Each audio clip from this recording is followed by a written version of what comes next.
Xborg's new true damage on his ultimate, man, that's gotta be the most epic buff he's ever had. And why do I say that? Because this one actually changes the way you play him. For real. It's not just numbers on paper, this update makes him way more dangerous, especially in clutch fights. I'd even go as far as to say this might be his deadliest version yet. Let me show you why.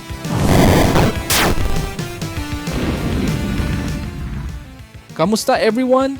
GYO-U here, back again with another Xborg deep dive, this time for the July 2nd, 2025 patch.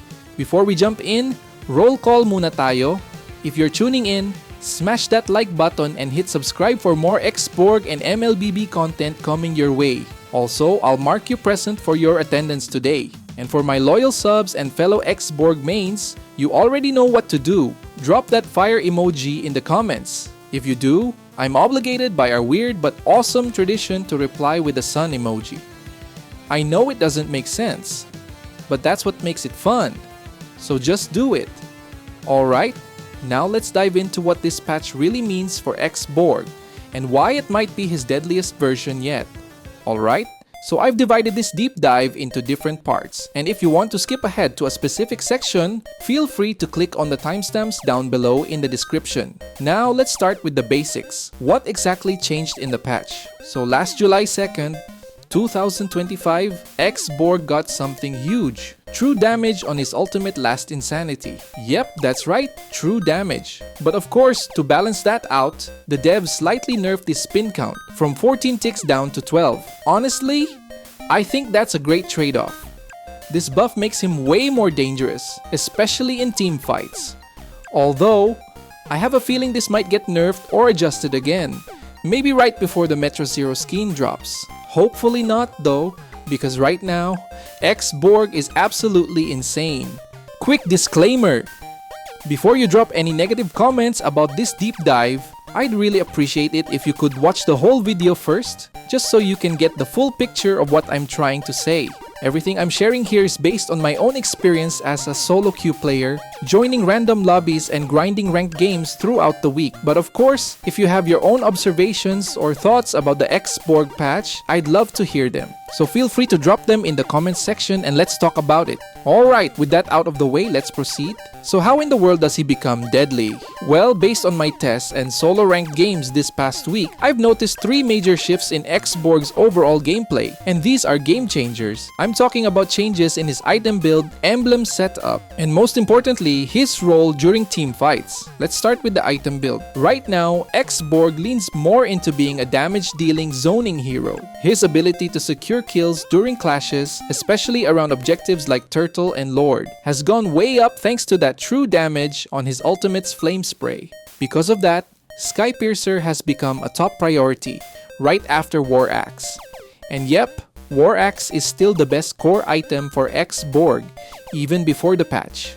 After Sky Piercer, I usually go for Blade of Despair for that extra damage. Now, if the match is going smoothly, like we're snowballing, I'd go for another damage item to keep the pressure up. But if things get rough, or the enemy team's overall damage is high, I shift to survivability. That means Immortality, Brute Force Breastplate, Dominance Ice, or if there's a lot of magic damage, I'll go Athena's Shield or Oracle, depends on their draft. Now you might be asking, wait, doesn't this full damage build make you lose Firaga armor too fast in team fights? Well, that's not the point, and we'll cover that more in the role shift section coming up. But for now, let's move on to the emblem setup and how that also shifted with this patch. Now, let's talk about emblems. Before this patch, I usually ran the tank emblem. The idea was to give Xborg's Firaga armor more uptime during team fights, so he could soak more damage and stay in the clash longer. But now, I've shifted to using the fighter emblem, and it's been a game changer. I'm currently running Impure Rage as the main talent, perfect for additional sustain while constantly poking enemies. Then I pair it with Thrill for extra adaptive attack and Festival of Blood for that juicy spell vamp, which helps a lot with sustain in longer fights. This setup leans more into Xborg's damage potential, especially now that his ultimate has true damage. It allows you to play more aggressively while still having decent sustain.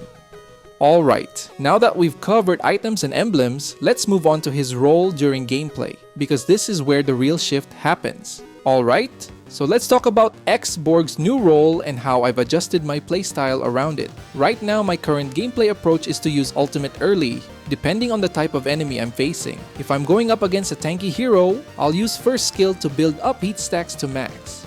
Then go for last insanity to get the most out of the true damage buff. But if my target is squishy, like a marksman or a mage, I usually go for second skill first, then ult right after. The second skill stuns them just long enough to cancel their blink or dash, so if you time it right, they're stuck eating the full burst of your ultimate. Almost always a guaranteed kill. With this in mind, I now see Xborg's role shifting from being a tanky disruptor like Sishi into more of a damage dealer, kill securer, and zoner. It's all about positioning yourself before the clash, and using your second skill plus ultimate combo to create space and provide consistent DPS for your team. And I honestly don't even worry about armor loss anymore, thanks to the spell vamp from War Axe, emblems, and talents. I recover armor fast enough to survive and go in again. Plus, the new Firaga supply absorption buff that will give Xborg faster recovery of his Firaga armor.